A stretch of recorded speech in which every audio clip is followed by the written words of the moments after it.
Olá pessoal, bem-vindos à nossa videoaula sobre direito das obrigações. E nessa videoaula nós vamos trabalhar com a classificação das obrigações. Acompanhem nossa videoaula até o final, solta a vinheta.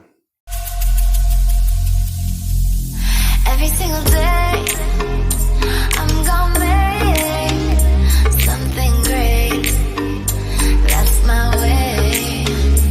Every single day, I'm gonna make something great. That's my way.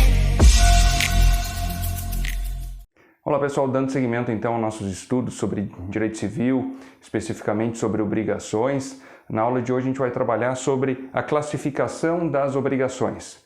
Cada autor vai estabelecer uma classificação, né? Ele vai trabalhar com a classificação às vezes um pouco mais de forma mais estendida, outros são um pouco mais resumidos. Então pode haver uma variação com relação à classificação entre os autores que vocês irão consultar através da bibliografia, né, ou através de doutrinadores, pode haver alguma diferenciação. Mas a gente tentou sintetizar aqui nessa aula as principais classificações sobre as obrigações. E aí a gente começa então, dentro das nossas classificações das obrigações, com a classificação quanto à tutela.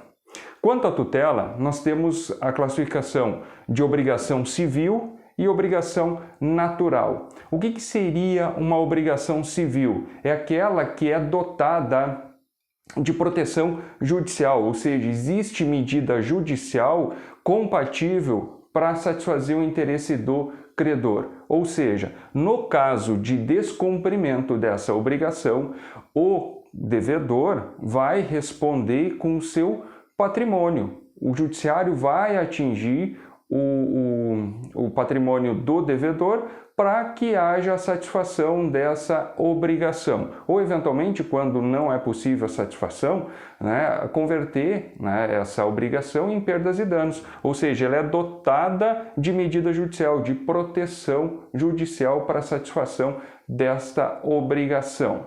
Depois nós temos a obrigação natural, aquela de cunho moral, ou seja, aquela obrigação que não é dotada de proteção judicial. Ou seja, uma vez descumprida esse tipo de obrigação, não nasce ao credor a possibilidade dele se socorrer ao judiciário para ver satisfeita aquela obrigação ou, eventualmente, transformar isso em perdas e danos e buscar junto ao judiciário, né, o atingimento do patrimônio do devedor.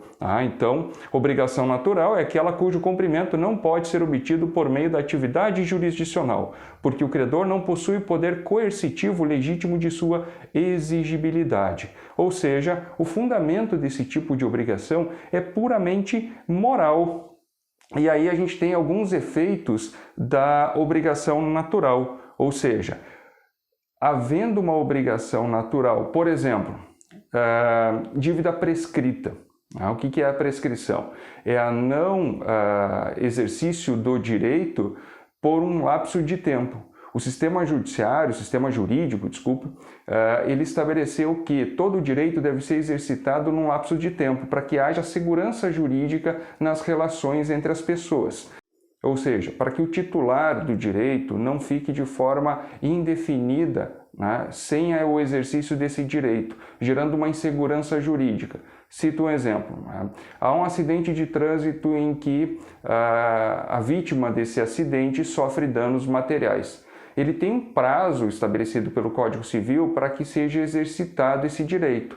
Não havendo exercício desse direito nesse prazo, prescreve para ele a ação de cobrança desse valor.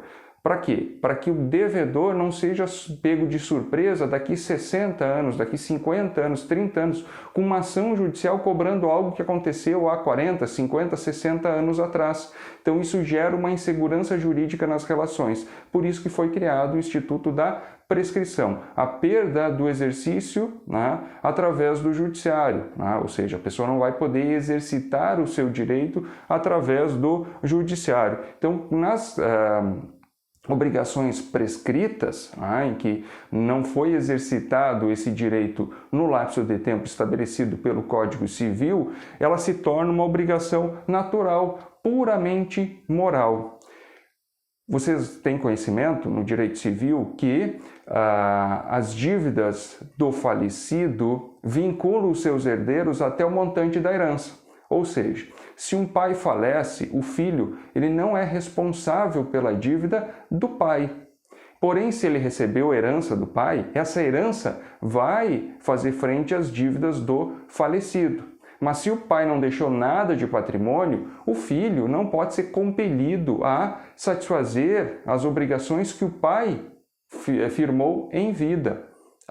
Então, essa é uma regra geral do direito civil. Mas é comum os filhos, mesmo não recebendo herança, cumprir com as obrigações do pai falecido em virtude da memória do morto, do bom nome, do sobrenome da família, da credibilidade que aquela família goza dentro do comércio local, principalmente em pequenas cidades. Isso é uma obrigação natural. O filho não tem obrigação de pagar da dívida do falecido pai se ele não deixou herança. Isso se torna uma obrigação natural, de cunho meramente moral. Então, o credor desse pai falecido que não deixou herança não vai poder acionar os filhos judicialmente para cobrar essa dívida. Isso aqui é uma dívida natural, ou seja, não pode ser obtida através da atividade jurisdicional. Outra consequência bem importante com relação à dívida natural é, uma vez paga a dívida natural, ela não pode ser retratada, ou seja, quem pagou uma dívida natural de cunho meramente moral, ele não pode exigir do credor que lhe devolva esse valor se eventualmente ele descobrir que ele não tinha essa obrigação de pagamento via judicial. Cito um exemplo. Se eventualmente um devedor vai até o seu credor e paga uma dívida prescrita, ele não tinha uma obrigação exigível do ponto de vista judicial, mas o devedor acabou pagando a esse credor essa dívida. Eventualmente, posteriormente, se esse devedor descobre que ele pagou uma dívida que ele não podia ter sido acionado judicialmente, ele não pode buscar do credor a devolução desse valor que ele pagou. Eventualmente, se o filho pagou uma dívida do pai falecido, não tendo recebido herança, e descobre posteriormente, através dos seus advogados ou seus conhecidos, que ele não tinha essa obrigação, o credor não tinha essa obrigação para exigir do ponto de vista judicial, ele não podia ser acionado do ponto de vista judicial, ele não pode buscar do credor a devolução, a retratabilidade, a devolução desse valor. Aí a gente pode citar o artigo 882 do Código Civil, que diz que existe uma cláusula geral do pagamento indevido e de dívida natural, pelo qual não se pode repetir o que se pagou para cumprir com dívida prescrita ou judicialmente inexigível. Outro exemplo é uma dívida de jogo. Faz-se uma aposta, cria-se uma dívida de jogo e, eventualmente, o perdedor ele não pode ser acionado judicialmente para pagar uma dívida judicial. Exemplo comum, jogo do bicho. Eventualmente, se uma pessoa jogar no bicho e a banca não quiser pagar o prêmio, não teria, a priori, o apostador a tutela jurisdicional, a proteção jurisdicional para cobrar essa dívida. Isso se torna uma dívida natural. Porém, se a banca eventualmente efetuar o pagamento deste prêmio, não pode depois buscar de volta esse valor sob o argumento de que era uma dívida apenas natural, porque o artigo 882 estabelece essa regra geral da irretratabilidade da dívida natural paga de forma voluntária. Ok? Então essa é a nossa primeira classificação sobre obrigações, obrigação civil dotada de proteção jurisdicional, pode ser acionada em caso de descumprimento dessa obrigação, pode ser acionado o Poder Judiciário, e a dívida, a obrigação, melhor dizendo, a obrigação natural, aquela que não pode ser acionada via judicial, ou porque ela é uma obrigação inexigível, apostas, jogos do bicho, e aqui a gente fala uma observação que são apostas, são jogos que não são regulamentados, são aqueles jogos ilegais, tá? Os jogos regulamentados, aqueles que são avalizados, esse sim pode haver a cobrança judicial caso não haja o cumprimento dessa obrigação. Então, obrigação natural, desprovida de tutela jurisdicional, mas uma vez havendo o pagamento dessa obrigação natural, não nasce ao devedor que efetuou esse pagamento o direito de retratabilidade, de buscar esse dinheiro de volta. Passamos agora para a nossa próxima classificação. Classificação quanto à fonte da obrigação. Quanto à fonte da obrigação, nós temos as obrigações legais e as obrigações voluntárias. Qual é a diferenciação entre a obrigação legal e a obrigação voluntária? A obrigação legal, como o próprio nome diz, é aquela fixada por lei. É uma obrigação que nasce das disposições de leis. Ou seja, eventualmente de uma prática de ato ilícito, o Código Civil diz: aquele que causar dano ao outrem tem a obrigação de repará-lo. Ou seja, nasce para o credor, a vítima do evento danoso, um crédito de reparação. Então, essa obrigação legal, essa obrigação de indenização em virtude de um ato ilícito, de um acidente de trânsito, ele é uma obrigação legal. Ou de uma prática de uma atividade considerada perigosa ou de risco. Eventualmente, a pessoa pratica uma atividade que coloca em risco as pessoas, causando um dano às pessoas, nasce para esse autor desse dano uma obrigação legal de reparação deste dano. Obrigação voluntária é aquela que não surge diretamente da lei, mas surge através da vontade humana, através de, por exemplo, contrato de compra e venda, uma promessa de doação, um testamento em que a pessoa se compromete a dar parte do seu patrimônio para alguém a título de legado. Isso tudo são obrigações voluntárias. Elas não advêm diretamente da lei, mas sim de um estabelecimento de vontade humana, ou bilateral, num contrato de compra e venda, ou numa promessa unilateral, como, por exemplo, uma promessa de doação, ou eventualmente num testamento. Então, essa é uma outra classificação das obrigações: obrigação legal e obrigação voluntária. Seguimos no nosso estudo, vamos para a próxima espécie de obrigação, classificação. Quanto à conduta do devedor, nós temos as obrigações comissivas e as obrigações omissivas. O que são obrigações comissivas? É um ato positivo, é um dar, um fazer. O que é uma obrigação omissiva? Omissão é um não fazer. Como exemplo de obrigações comissivas, nós podemos citar como exemplo uma obrigação de entregar algo, obrigação de fazer uma casa, construir uma casa, uma obrigação de fazer a filmagem de um casamento, tirar fotografias de um book. Isso é uma obrigação de fazer, obrigação comissiva. Obrigação omissiva é aquela obrigação em que o devedor se obriga em uma abstenção, em um não fazer. Obrigação de não fazer, ou seja, obrigação de não construir um muro em determinado local, obrigação de não ter um animal dentro daquele condomínio, uma obrigação de não entrar dentro de um determinado supermercado ou um açougue acompanhado de animais. Isso são obrigações omissivas, em que importa ao devedor uma omissão, um não fazer, uma abstenção de um comportamento. Seguimos o nosso estudo. Agora a classificação é quanto à prestação.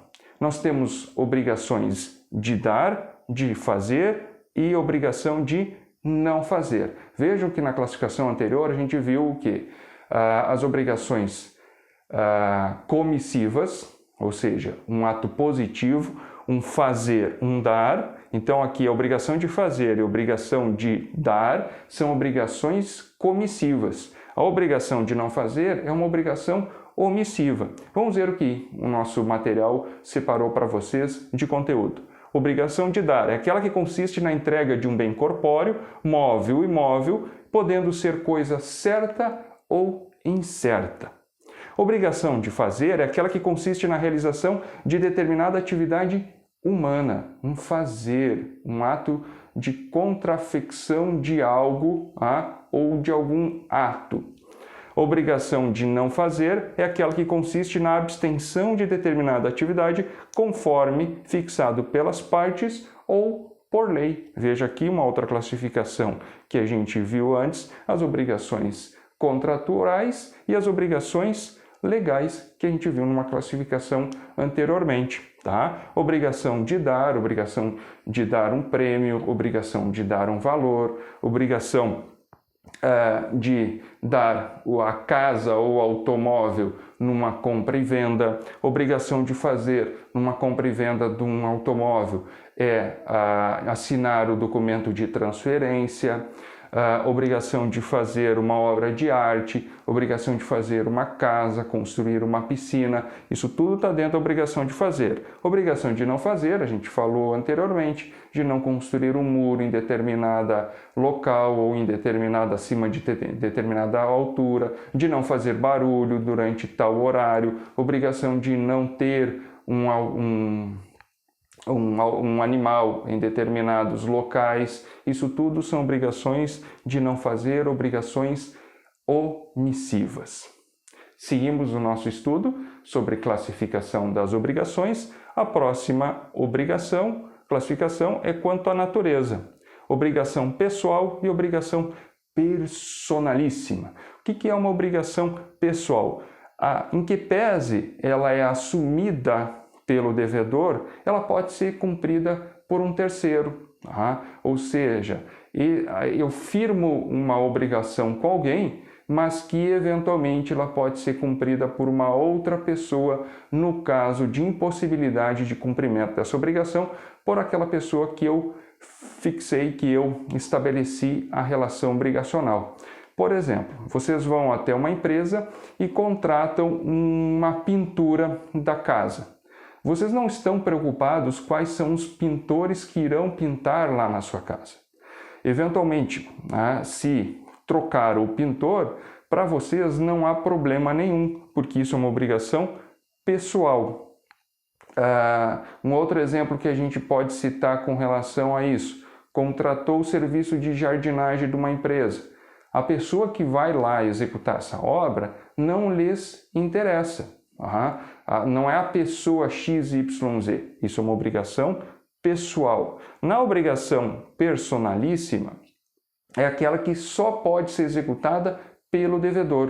Por quê? Porque vocês firmaram essa relação obrigacional tendo em vista as qualidades, as características da pessoa com a qual vocês firmaram uma relação obrigacional. Por exemplo, vocês marcaram um horário com um cabeleireiro X, pelos dotes, pelas qualidades dele, você quer que aquele cabeleireiro faça o serviço de corte, pintura no seu cabelo. Isso é uma obrigação personalíssima. Quando do cumprimento dessa relação obrigacional, se ele não puder estar presente ali, outra pessoa não pode executar no lugar dela. Ou seja, há um descumprimento daquela relação obrigacional. Ela não pode ser substituída à execução por uma terceira pessoa. Diferente da obrigação simplesmente pessoal. Eventualmente, a gente vai ver isso mais para frente em outras aulas, que descumprida essa obrigação pessoal, pode até ser compelido que uma terceira pessoa seja contratada para cumprir essa obrigação. Vocês contrataram a fabricação de uma piscina, pagaram por esse valor, instalação, né, construção de uma piscina, e essa empresa não chegou o prazo e essa empresa não executou essa obra, não cumpriu com a sua obrigação.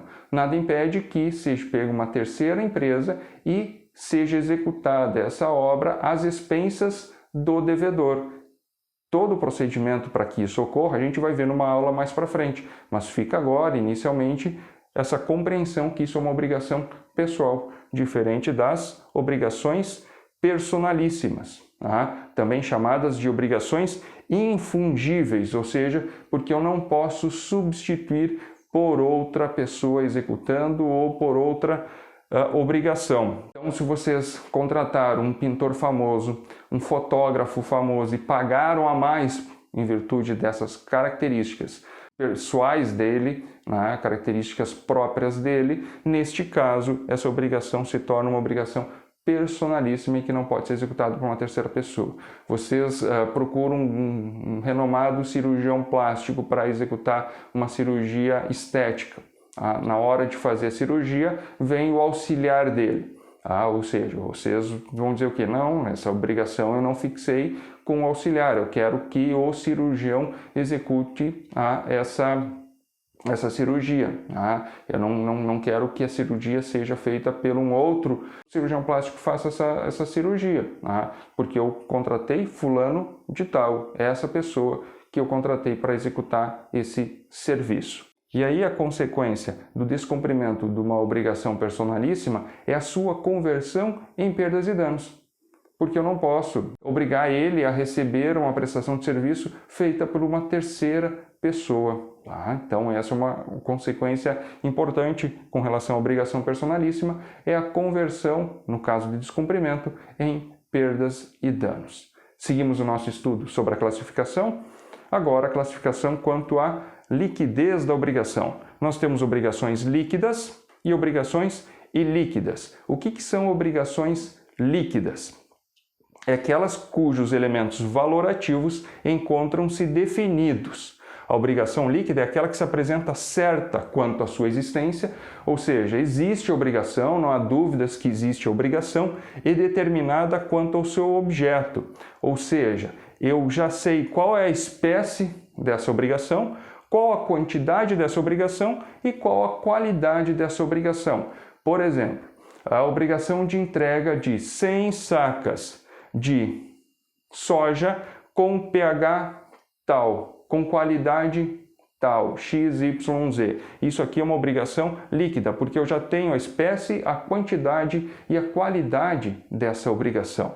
Isso se torna ela líquida a possibilidade já do seu cumprimento, da sua exigência. Eu não tenho um empecilho de liquidez para saber qual é a obrigação e que tipo de obrigação para que ela seja exigida. Diferente das obrigações ilíquidas, que eu tenho um empecilho ainda para que haja exigência do cumprimento dessa obrigação, que é não saber a qualidade, a quantidade dessa obrigação. E aí eu preciso de um momento específico dessa relação obrigacional, que é a concentração da obrigação.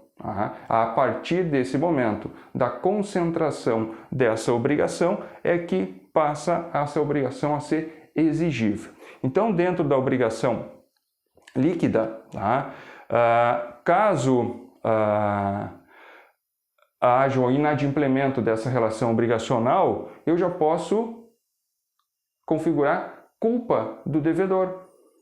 O devedor não pode dizer, olha, eu não sabia o quanto eu tinha que entregar, qual a qualidade do que eu ia entregar. Então, havendo o vencimento do prazo, ela sendo líquido, eu já posso estipular culpa do devedor pelo inadimplemento. E por essa culpa do inadimplemento, nasce a questão de juros de mora, juros de atraso, pelo não adimplemento dessa obrigação na data de vencimento.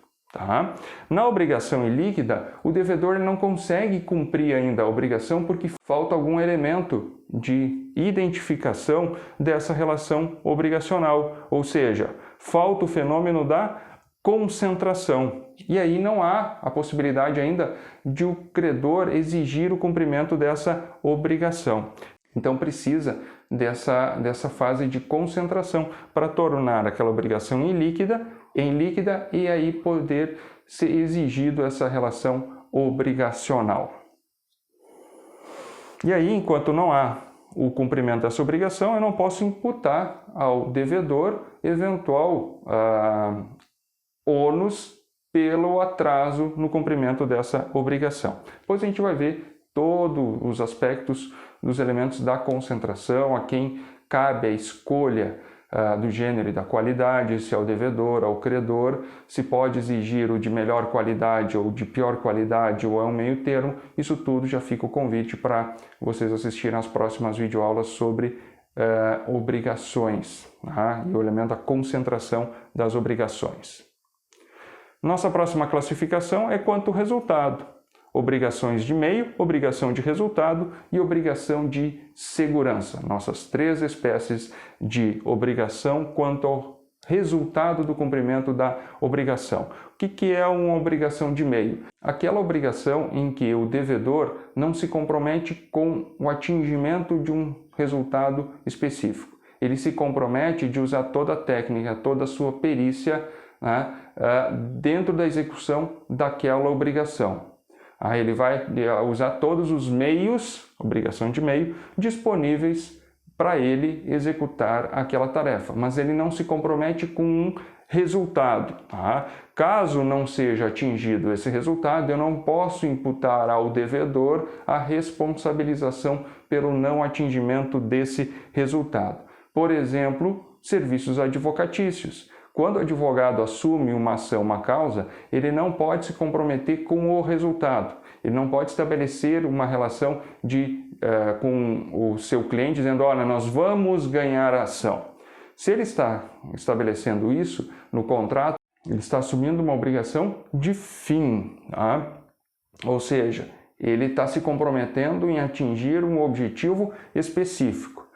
Via de regra, a obrigação dos profissionais liberais da advocacia deve ser estabelecida como uma obrigação de meio, de usar toda a técnica, todo o seu conhecimento para melhor defender o interesse do seu cliente, mas sem se comprometer com o resultado de vencer a ação. Obrigação de resultado é aquela diferente da obrigação de meio, em que o devedor ele assume perante o credor atingir um resultado específico. Nós podemos citar aqui, por exemplo, a construção de uma obra, de uma casa, em que o construtor, a empresa construtora, se compromete a atingir um objetivo, entregar a casa dentro dos padrões estabelecidos do projeto. Uma outra obrigação de resultado comum a ser utilizada como exemplo é os exames laboratoriais, em que eu faço um exame eventualmente de HIV ou eventualmente um exame de DNA. O laboratório tem uma obrigação de resultado, não no sentido do resultado ser positivo ou negativo, mas que o resultado seja fiel à realidade dos fatos. Ou seja, eu faço um exame laboratorial para HIV. Se o laboratório dizer que foi positivo, e eventualmente posteriormente eu verifico que esse resultado está equivocado, está errado, faço uma contraprova em outro laboratório e confirmo que o resultado é negativo, nesse sentido o primeiro laboratório responde perante o seu cliente, com eventualmente danos morais, perdas e danos decorrentes desse seu ato, porque ele se compromete com o resultado, que o resultado seja fiel aos fatos que ele analisou. Exame de DNA, deu um falso positivo ou um falso negativo. Esse exame de DNA é um exame em que o laboratório assume uma responsabilidade, uma obrigação de resultado, que o resultado seja o resultado correto, fiel à realidade dos fatos. Ele não assume uma responsabilidade de ser positivo ou negativo. Isso independe do laboratório, mas que o laboratório não vai errar no resultado. E obrigação de segurança, ou seja, aquela em que o devedor dessa obrigação se compromete em não colocar as pessoas em risco. Por exemplo, um guia turístico, ele assume uma obrigação de segurança, de conduzir as pessoas com segurança até o destino, sem colocar elas em risco. Uma vez havendo o descumprimento dessa relação obrigacional, responde então esse guia, por eventuais perdas e danos ou danos materiais, morais, que eventualmente ocasionar aos seus protegidos, em virtude da obrigação de segurança. Seguimos o nosso estudo sobre a classificação. Agora nós temos as obrigações quanto ao tempo.